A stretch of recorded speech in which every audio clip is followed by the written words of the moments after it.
And just reminding you, this is being recorded. Oops. Okay.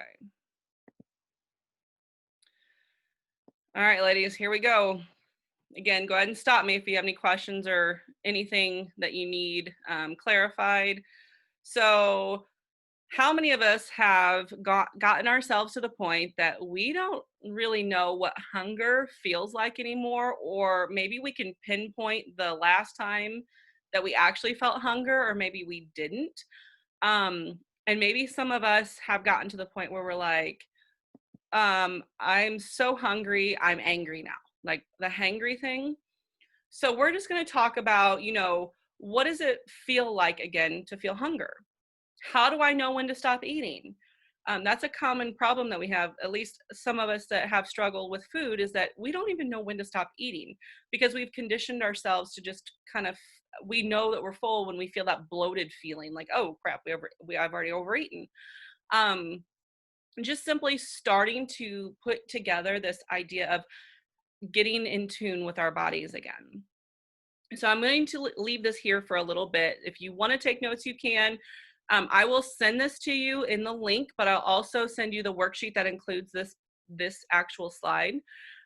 This is what the hunger scale is. So you have, just a second here. All right, so we have a category of 1 to 10, and we experience all of these levels at some point. So you can go all the way to the extreme from 1 to 10 on either extreme, okay? Our ideal time is when we feel satisfied. So a 5 or a 6 is actually when we should stop eating, or when we know that we are full. And if you look at that, 5 says your body has had enough food to keep going, or to keep going, and it is physically and psychologically just starting to feel satisfied. So you could stop at a 5 and say, oh, I'm good, I've had enough. And it's just before you are technically full. A 6 is actually full. So you can be between those ranges and say, I'm done eating for now. But the problem lies when we don't know what hunger feels like. And so we're like, okay, how do I know? How do I start to address? Well, look at number 4. You start to think about food. Your body is giving you a signal that you might want to eat. So notice you're not hungry yet. But number 3 is probably where you're actually hungry and where hunger actually starts. It's when your stomach starts to feel that emptiness. Remember, I've talked to you all about how there's like that echoey feel in the back of your throat because just because your stomach's growling doesn't always mean that you're hungry. It could just simply be digestion. But I'm talking about that hunger feel in the back of your throat, and it feels like you're talking into a cave, and it's kind of echoey feel. That is actual hunger, okay? So those are the safe green areas, like good to go, I'm okay, I know where to flow with that. So just like there's always a right middle ground, there's always a negative place there's a negative place on either end. So if you go too hungry, look at number 2. You feel irritable and cranky, and you have low energy, and you may feel nauseous. Now, I don't know about you, but I've been there before, and I know some of you have been there before too, where you're just like, I'm so hungry, but I don't want to eat, kind of thing. And then you start getting hangry, you start getting cranky. I know when I was pregnant, I think it was with my daughter, I was so mad at my husband. I was so hungry. I just got irritable and irrational because I wanted to go to Mexican food and he wasn't moving fast enough. So I was clearly at a number 2. Number 1 is beyond hunger. And then that's when you start to get the dizziness and you have lack of concentration. You feel like you need to lay down and like get yourself back up again. Number 1 is definitely not where you want to be. And then also you don't want to be in the red zone. The red zone, I've labeled it red because I want you to think stop, stop, stop, stop. So 7, if you are eating too much, you have eaten at a 7, you have eaten past the point of satisfaction. So this would be like if you're sitting at Mexican. I know, Cheryl, you don't like Mexican as much as the rest of us, but anyway, if you're sitting there with chips and salsa at the table, and you know you're full, but you keep eating, because it kind of, you just want to take a few more bites, or you have a couple bites left on the plate and you know you're full, but you finish it just so you can finish your plate. That's a 7. 8 is when your stomach starts to ache and then you know those last few bites you took you shouldn't have taken, but man, it tasted good, so you kept on doing it. And I don't know about how you grew up, but how I grew up is that we talked about food with love, and food with flavor was something that was very well esteemed. So you wanted more, like it was just a thing that you wanted more to please the person, but also please your taste buds. And I want you to look at 9 and 10. 9 is when you feel really uncomfortable, heavy, tired, and bloated. You're not quite like Thanksgiving full, but man, you're full. It was like me going to Scotty's Brew House and eating a whole Cookie Monster, which their Cookie Monster were 5 chocolate chip cookies, 5 scoops of ice cream, chocolate syrup, and caramel syrup. And I'd eat that for myself after having a whole, meal and appetizer and everything. I would leave that place and feel like I needed to be rolled down Pennsylvania Avenue to the parking garage. So that is when you are, again, I want you to remember red, stop, okay? But 10 is reserved for those times of at Thanksgiving or Christmas when you know you are miserable. Like you've got to undo the pants button, or you need to make sure you're wearing sweatpants to go eat, or bring sweatpants in the bag. Not saying I've done that. I mean, I have. But this is the point that I want you to kind of pay attention to, the scale. So you have 1 and 2 are too far hungry. 3, 4, 5, and 6 are controllable. 5 and 6 is where you want to be. And 7 through 10 is a stop, like just no go. Let's not go there. All right. So again, you're going to get this this worksheet in the email following up, and it will also be in your portal. All right, so how to use the hunger scale. First of all, you need to think about, when you're starting to feel these cues, first thing, ask yourself, am I really physically hungry? And then if you think you are, or wherever you think at that moment, I want you to go back to this worksheet. I don't know if you need to print this out and laminate it and just kind of keep it with yourself. There is no shame in that. Keeping it on your phone and even having it as a backdrop. That way you can say, okay, am I really hungry? And where do I rate myself? And then I want you to also think about the next thing. I want you to think about some other reasons that you might want to eat. Are you bored? Is it a habit to eat because the first thing I do when I get up in the morning is eat? Is it a habit? Is it certain places or situations that make me want to eat? Coming out of a building or walking the mall and smelling Auntie Anne's pretzels, that makes me want to eat. I don't care if I just ate, it makes me want to eat. Are there people that make me want to eat because of either their gifts, or is it people that really bother me that makes me want to eat because I'm upset? Emotions. Where am I physiologically, psychologically, and physically together? Okay. So you want to think about that before you choose to eat. And then the fourth thing is you need to make a plan and take control. Control what you can control, and you can control your food. So again, like I've talked to each of you that this is not a fast process to healing our food problems. So this is slowing down ourselves again, right? And it may feel like, oh, I'm going to make no progress, I'm not going to do anything, but the marathon runner doesn't come out of the chute sprinting. That person starts slower for them, not me, slower for them, and then just continues at that slower pace for a long period of time. And guess who wins? The person that can consistently keep that pace. All right, so some tips. So let me go back to that scale again, just to have that reference, right? We got yellow, which means slow down. I'm too hungry. The greens we're good to go. 7s are stops, right? So let's look through here. Number 1, the first tip I want you to think about is I want you to make sure that you are making yourself a priority, that your nutrition is a priority throughout the day, and that you are truly eating regularly throughout the day. I'm not saying you have to have a whole meal. So if you want to log your breakfast and say it's some yogurt, an egg here and there, or whatever, as long as that gets eaten throughout the day, that's fine. No one said you actually had to sit down and eat your meal on a busy day. But what I want you to do is to eat regularly and to avoid reaching the 1 or 2. Why? So that you can start to pay attention to your hunger signals and not skip your meals and not, oh, excuse me, and not make it so it's a habit that we're putting ourselves on the back burner. If you are at a 1 or a 2, you're going, oh my gosh, I'm sorry.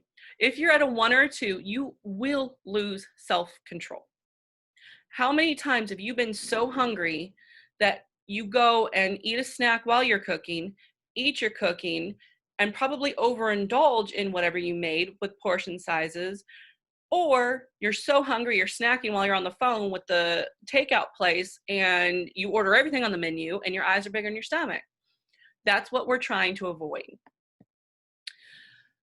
So if you are at a 1 or 2, let's just be real, we're going to get to a 1 or 2 at some point because we are imperfect and we're not going to do this perfectly throughout the whole time. Something I want you to think about is to always have some kind of fresh fruit on you. Have an apple, have an orange. Oranges are easy to keep in the purse. Just please don't forget them, because I've done that before. Don't forget them in your purse. Keep some kind of crackers. I like the little, what are they called? I know I used to get them at Aldi all the time when my Aldi was in Indy. They had like the tuna or the chicken salad, and they had the little crackers. Great to keep in the purse. They even have like little like spoons, or like those, do you guys remember those crackers that you put the cheese on? It has those that kind of a spreader thing for you. Keep some jerky, keep something in your purse or in your bag, in your desk, in your car, just to help get you back up to the 3 where you're actually just hungry now. So instead of snacking and just devouring all the food, one thing that you know is not going to derail you, and then wait 10 or 15 minutes before you pick up the phone to make a to-go order or before you start making your meal. If you're still at a 3, then go ahead and make your meal. But don't let yourself go off the rails. Let yourself get some rationality back and just be like, okay, I'm able to think again. I'm not hangry. I'm not in this place where I'm going to be uncontrollable. The whole idea is to get yourself back in control of your food and not letting the food control you. Okay. Tip number 2, stay hydrated. I talk to all of you all the time. Remember, 5 clear urinations is the goal. Is that the same every day, the same amount of water or fluid every day? No, it's not. Most days it probably is about half your body weight in fluid, and that's okay. But some days it's not. Just make sure that you know what real hunger feels like. It's that emptiness in the back of your throat that makes that echoing sound or feel like you're yelling in a cave. The other thing I recommend for tip 3 is to personalize this scale. So that chart, like I said, I'll send it to you, but that chart, make it your own. And actually out to the side, if you want to print it out, like I said, like, what do you do when you are hangry? How do you start behaving? Where do you start tripping up? What triggers you in these ways? Make it your own, okay? So own up to where your shortcomings are and how you behave, because that's how you were made. And that's okay. Just start to own it up and make it work for you. And the last tip is to use your hunger awareness diary. And I'll show you this in a minute. And this also comes with the worksheets. So you're going to make notes of thoughts and feelings and how they're linked to your eating. Record how hungry you are before, during, and after eating. And reflecting on this is very powerful. It's going to make you slow down. And guess what? When you slow down in your eating, you're probably going to eat less, okay? You'll also make some connections here like this. So I have 2 columns here. The left is your physical hunger and the right is your psychological hunger. So physical, actual hunger is on the left. And when you think you're hungry, but you're not, is on the right, okay? So real hunger increases gradually. But psychological hunger makes a sudden appearance, like, oh, I'm craving this right now. I got to have something right now. That's not real hunger. Well, if you're physically hungry, that apple or that jerky or whatever you have, that orange that you didn't forget about in your purse, would be enough. Like, that's okay. That's good. I'm okay. But psychological hunger says, I want a certain kind of food, and it's probably not going to be an apple. Okay. Physical hunger also says, oh, I need to have something to eat soon. You can wait to eat. You can wait for your food to be prepared. Psychological hunger says, now, now, now. I'm never going to have hunger, or never going to have food, a scarcity mindset, like it's never going to come. And I'm going to tell y'all are Americans. We're not going to starve. I promise you that. That's what I tell my kids. So we're not going to starve unless something crazy happens. We're not going to starve. All right. So another physical hunger is that it's a definite need. Like I said, that feeling in the back of your throat that makes that echoey sound, okay, or the echoey feel. Psychological hunger is when you're feeling upset, when you're bored, when you're tired, you're angry, you're lonely, you're in pain. It's a response to a feeling, okay? Physical hunger, it's a deliberate choice eaten with awareness, which is what we're trying to teach you here. Psychological hunger is impulsive. I'm at the gas station, so I have to get something. I'm at the coffee shop, I have to get something. I'm out with friends, I have to have something. You may not even really taste that food. A sense of satisfaction after eating is physical hunger. Oh, I'm good. I've had enough. That tasted great. Thank you. Instead, psychological hunger is what we were talking about. Like you just want to continue to eat because of the flavor. And you usually want something sweet after salty, or salty after sweet. Or a lot of people, especially post-menopausal, like to have something sweet after they've eaten, knowing that they're full. So the last thing is that physical hunger does not incite guilt.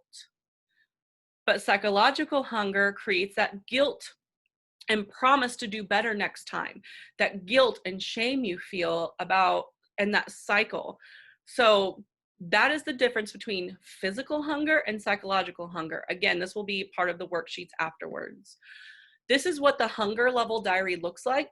You don't have to print out this picture or anything like that, but you can just, in your journals or on a piece of paper, you can just simply create these little columns and fill them in yourself to however it looks. And some of you are so creative and create beautiful things. And I wish I had half of that talent, but you could even do your own, are they called bullet journals, where you sit down and just slow down. Nothing about food has to be rushed. It was never meant to be rushed. And back in the first century, when Jesus was sitting around the tables of all these other people, the Hebrew way of food took forever. I mean, most of us, I don't think any of us in here are of Jewish descent, but a lot of them, their meals take hours. But it's not about the food, really. It's about the fellowship. So think slowing down your food so that you can have awareness and actually nourish yourself, and awareness for healing some hurts that may be there that do stem around food. And just some final thoughts, that this hunger scale is essentially to just teach you to listen to your body. The goal is to have nourishing meals with peace, no shame, no guilt. And with practice, you can totally learn to manage your hunger well and not overindulge. And for sure, not feel guilty and shame about food. Food does not have morals. It was not created in the image of God. It was not told to be good or bad. It was not said, you must, surrender yourself. No, it does not have morals, okay? So just 3 takeaways. Before you eat, use your hunger scale. Decide if you're actually hungry. Set these hunger scale thing, like that hunger scale chart, set that as your boundary. Don't let others enable or shame or guilt or beg you to please them by eating their offerings if you're not hungry. Use the terms. So my husband is a recovering alcoholic. And so in our house, we use the term, I'm not drinking right now. And I don't understand why, but it's completely acceptable to say I'm not drinking right now. But people will pressure you into trying to drink. The same with food. People are going to pressure you into, well, you didn't try any of that. You didn't try any of my fill in the blank. Okay, well, the response can be, I'm not eating right now, or I'm not hungry right now, or not right now. And for some reason, right now, the words right now seem to really just kind of put people at ease. Like, oh, there's no offense taken, but you set up your boundary. Like, this person's not going to eat right now because they're not hungry. And then if they do start to feel or start to put something on you, that is on them, not you. So they can't tell you that you're hungry. They can't, that's not for their place. Second thing, or second final thought is during a meal, just eat slowly and eat mindfully and feel the food. So most of us want to feel that fullness in our stomach so we know that we're satisfied. So when you're halfway through the meal of a normal portion on your plate that you have measured out or however it is that you're doing it, I want you to stop. A lot of people will say, oh, box half the plate. Well, sometimes you are still hungry, but I want you to stop, reassess your hunger scale, and don't just overeat because you feel like you need to be part of the clean plate club. No more clean plate club in this house, okay? Last thing, finishing a meal. I want you to stop at a 5 or a 6. Do not try or do not allow yourself to continue going because something tastes good. That's no longer an excuse. Now, if you catch yourself and admit to it, that's ownership, and that's a whole different story, okay? But if you do stop at a higher number, you likely have taken in more calories than you actually needed at that time. So again, taking ownership and acknowledging and admitting where you're struggling is a whole different thing than trying to say, oh, I wasn't full until I hit a 7. Well, no, we know that's a lie. So just take ownership over that. There's my sources. And if you ever know anybody or you yourself want to go through something with like a game plan session, most of you have already with me. And if you are getting the one-on-one services with me, you are already getting this. But I just wanted to make that known that that is still available. With that, I'm going to go ahead and stop my screen share. And I'm going to open up for any questions or comments or concerns.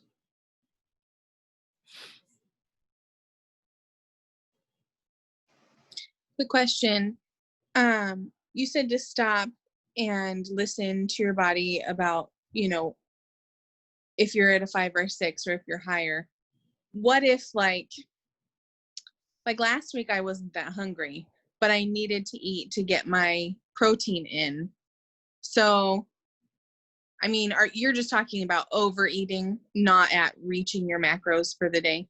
Yeah, Okay. pretty much. Because if I've given you your numbers and your goal is to hit your protein, you should be able to hit that and maintain. And the problem that if you go under your protein, for example, or your macros for the week, you're going to end up binging the next week. So if you are super low on your calories for 1 week, let's just say, you really got to watch yourself because you will struggle with trying to binge the next week. And you're going to be tired and you're going to be worn out and you're going to experience the 1 and 2 when last week, you know what I'm saying? Oh, I know exactly what you're saying. I'm trying not to make it personal. It's what I'm experiencing. So, okay, thank you. Yep. I needed to hear that. Thank you. Yep, you're welcome.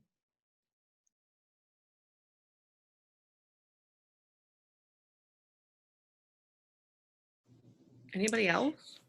This is like one of the hardest, and I think I reached out to you. I was having a rough day at the office. I was mad at skinny people at the grocery store for being not me and eating whatever the heck they want. And I was like, oh, I want to do that. So this is one, I think this is the area I struggle a lot with, is like distinguishing, like, am I really hungry, or like the psychological versus physical hunger. And then definitely I've been in the 7, 8, 9, 10 a lot. And this was really interesting. And I'm really glad you went over this, because it's like, oh yeah, we grew up like you have to finish your plate no matter what, even if you didn't want to. And so that's part of like my mindset, is like growing up always like you have to do that. And then oh, this taste is so good and I don't want this feeling to end because this is so good, kind of thing. And I'm happy. This is like making me feel happy and good and all the good things. So it's really hard for me, but I've had many moments this. I'm getting better. I feel like, of being like, okay, this is it. And I'm going to walk away and physically put this thing that I can't get enough of far away and make it harder to get to, because it's so hard sometimes to get that feeling, that euphoria, like of this is good times kind of feeling away. Absolutely. That's a getting to the hangry point and getting to like, I don't like who I am when I'm hangry, but I also don't like who I am or what I feel when I'm like 7, 8, 9. Yeah, it just makes me feel like that shame and guilt, like, oh, I did it again kind of thing. So I get it. I wanted to say the hunger awareness diary. Mm-hmm. I don't think I recall you ever sharing that before. So I'm going to try to concentrate on that for Okay. me and thinking about things and writing them down. Okay. Thanks. I'm gonna send that like I did last week. I'll send that in an email as soon as this gets uploaded to YouTube, so you guys can have the link to replay it too. But yeah, so I'll send all of that to you guys, and then I think to me, and you know, totally put your 2 cents in, but I think for me, thinking the idea that I have to slow down when it comes to my food is overwhelming, only because I'm a mom of 3 kids. I homeschool and my husband's gone a lot. You guys are super busy in your own personal lives, I mean, each of you are. And it's almost feels like it's too much. But the problem is that we have been neglected for so long from ourselves. Pardon, there's kids coming in the house. I need you to go, bud. Anyway, what was I saying? Oh, so, but we have neglected ourselves so much that instead of taking care of, like putting ourselves on the front, not in a selfish way, you know, like not in a selfish way, but instead of nourishing ourselves so we can go do all the things that we have to do, we've always are an afterthought. And being an afterthought is no longer acceptable in my life. And I want you guys to get to that same place too, that being an afterthought and, whether you're eating like fast food quick because you're at a 2 or a 1, well, a 2 or a 1 should be an indicator that, oh man, I didn't take care of myself right now. Or, oh man, it's okay that I'm at a 2 or 1 because I've got something in my purse, not a moldy orange. Can I tell you, I had multiple moldy oranges in my purse. So I'm just telling you again, check your purse.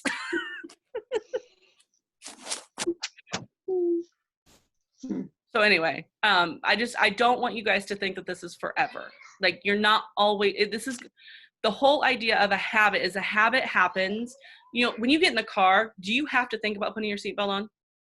Do you have to think about looking in your rear view mirror and your side mirrors to back out of the garage? We just do it. We get in and we, I need you to move along. Dude, I'm driving. I'm driving.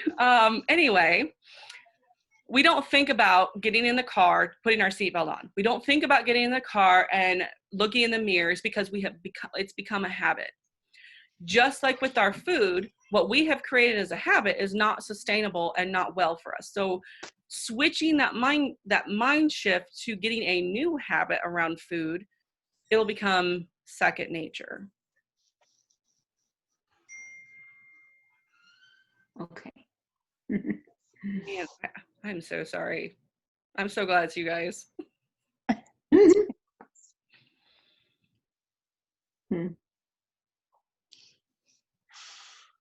I've noticed that when I'm psychologically hungry, the first 2 bites are the most satisfying, and then after that, it's not as satisfying, but I'm all in already. So You black I'm not gonna out. waste a whole plate of nachos for nothing, you know, just for a taste of it. So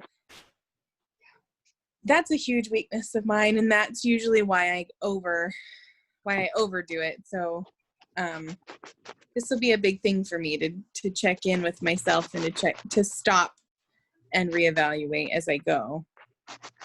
And the first step in that doesn't necessarily mean like all or nothing. It can mean like, oh, is my plate this size instead of this size to begin with? You know what I mean? Mm-hmm. So that way it's not like, I don't want you guys to do, if you haven't noticed, I don't want you guys to do drastic changes.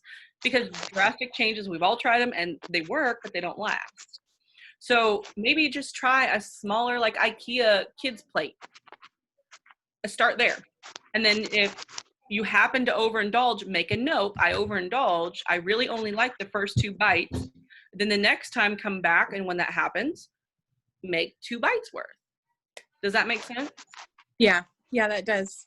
Thank That you. way you're still kind of, I mean, a lot, again, psychological stuff is necessary. We need it to help keep us in check, but that way you just kind of slowly progress off of the extra calories that you don't want to take. And then, you know. The smaller plate thing is really helpful. Like I bought Snoopy children's plates, but those are my dinner plates. And then Sam has his big boy plates because if I have the big boy plate, I will fill it up. So if I fill up the kids' plate, it's still like that has helped me a lot. Like, because I use that size for every meal. Usually. But like I bought like children's size, and that really helped with the like psychological, I think, part of it, because it's still a full plate. Like I still am like, oh, I will eat all this pizza or whatever. Sometimes maybe I stack it up high, but but that's helped me a lot, like with that, I think. So yeah, I like that. Yep. Yeah. I'm a fan of the small plate. Especially the Snoopy's children play, but they make me happy too. So I don't know if that's the psychological. I don't know. It probably all is good time. Yeah, this is good. I'm excited to eat on this child's plate. So yeah. And one more thing I want to say too is when we go grocery shopping, yeah, we shouldn't go hungry. Stick to your list unless you get down the aisle and you know it is something that you need that you forgot to put on the list. And then when you get to the checkout, look at your cart and be accountable to what was on that list versus what's in the cart.